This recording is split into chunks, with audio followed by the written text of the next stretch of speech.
नमस्कार दोस्तों, चलिए जान लेते हैं उत्तर प्रदेश की छोटी बड़ी खबरें सिर्फ 5 मिनट में। और वीडियो पसंद आए तो लाइक जरूर कर देना और चैनल को सब्सक्राइब करना ना भूले।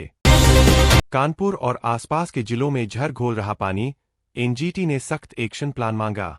नेशनल ग्रीन ट्रिब्यूनल एनजीटी ने उत्तर प्रदेश के कानपुर नगर, कानपुर देहात और फतेहपुर जिलों में भूजल में क्रोमियम और पारा मर्करी के खतरनाक स्तर पाए जाने पर गहरी चिंता जताई है। एनजीटी ने राज्य सरकार, प्रदूषण नियंत्रण बोर्ड और स्वास्थ्य विभाग को 2 हफ्तों के भीतर विस्तृत कार्ययोजना देने का आदेश दिया है। रिपोर्ट में कहा गया है कि इन जिलों में औद्योगिक कचरा पानी में घुलकर ग्रामीण इलाकों में गंभीर स्वास्थ्य संकट खड़ा कर रहा है। बिजली चोरी पर बड़ा खुलासा, 45,000 स्मार्ट प्रीपेड मीटर दिखा रहे शून्य खपत। Uttar Pradesh power corporation limited यूपीसीसीएल ने हैरान कर देने वाला आंकड़ा जारी किया है।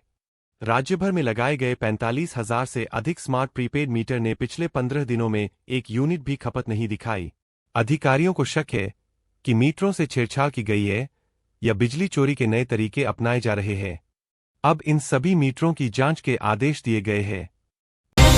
महिलाओं के लिए रात की शिफ्ट में नई नीति, डबल सैलरी और सुरक्षा अनिवार्य। योगी सरकार ने महिलाओं को रोजगार के नए अवसर देने के लिए ऐतिहासिक फैसला लिया है। अब अगर कोई कंपनी महिलाओं से रात 7 बजे से सुबह 6 बजे तक काम कराती है तो उसे डबल वेतन, सुरक्षा गार्ड और सीसीटीवी व्यवस्था करनी होगी।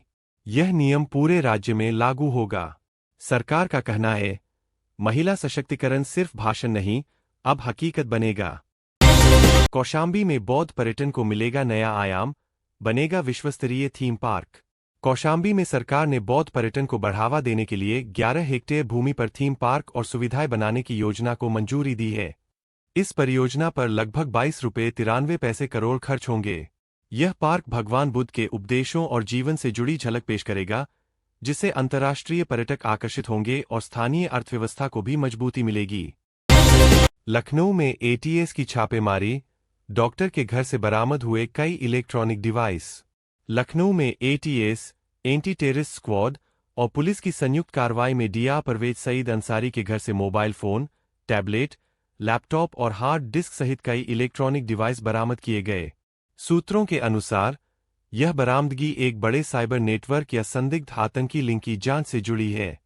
एटीएस फिलहाल डाटा रिकवरी कर रही है ताकि किसी विदेशी कनेक्शन का पता लगाया जा सके। नोएडा में 1,600 रुपये करोड़ का लग्जरी हाउसिंग प्रोजेक्ट, रोजगार के नए अवसर। ग्रेट वैल्यू रियल्टी कंपनी ने नोएडा के सेक्टर 107 में 1,600 रुपये करोड़ की लागत से एक लग्जरी रेजिडेंशियल प्रोजेक्ट शुरू करने की घोषणा की है। इस प्रोजेक्ट में 800 से अधिक प्रीमियम फ्लैट्स और विला बनेंगे। राज्य सरकार का कहना है कि इस निवेश से स्थानीय युवाओं को हजारों नौकरियां मिलेंगी और नोएडा की अर्थव्यवस्था को बड़ा बूस्ट मिलेगा। निठारी कांड में नया मोड़, सुप्रीम कोर्ट ने सुरेंद्र कोली की सजा रद्द की। देश के चर्चित निठारी हत्याकांड के आखिरी मामले में सुप्रीम कोर्ट ने आज बड़ा फैसला दिया। कोर्ट ने सुरेंद्र कोली की सजा रद्द करते हुए कहा कि साक्ष्य पर्याप्त नहीं थे। यह फैसला कई कानूनी और सामाजिक बहस को जन्म दे रहा है, क्योंकि निठारी केस ने एक समय पूरे देश को हिला दिया था। नोएडा बना देश का दूसरा सबसे प्रदूषित शहर, एक्यूआई पहुंचा 426।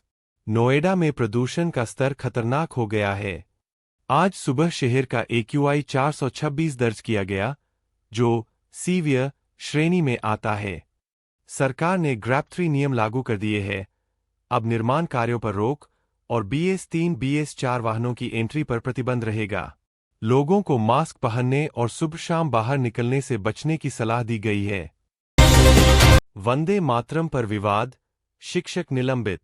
बाराबंकी जिले के एक सरकारी स्कूल में वंदे मातरम गाने से इनकार करने पर शिक्षक को निलंबित कर दिया गया है। जांच में पता चला कि उन्होंने स्कूल असेंबली में गाने से मना किया और माहौल बिगाड़ा। शिक्षा विभाग ने इसे अनुशासनहीनता माना है और आगे कार्रवाई की चेतावनी दी है। बाराबंकी में पटाखा फैक्ट्री में धमाका, 2 की मौत, कई घायल। बाराबंकी में एक गैरकानूनी पटाखा फैक्ट्री में भीषण विस्फोट हो गया। धमाके की आवाज कई किलोमीटर दूर तक सुनी गई। घटना में 2 लोगों की मौत हो गई और कई अन्य गंभीर रूप से झुलस गए। मौके पर दमकल विभाग ने आग पर काबू पा लिया है और फैक्ट्री मालिक के खिलाफ मुकदमा दर्ज कर लिया गया है।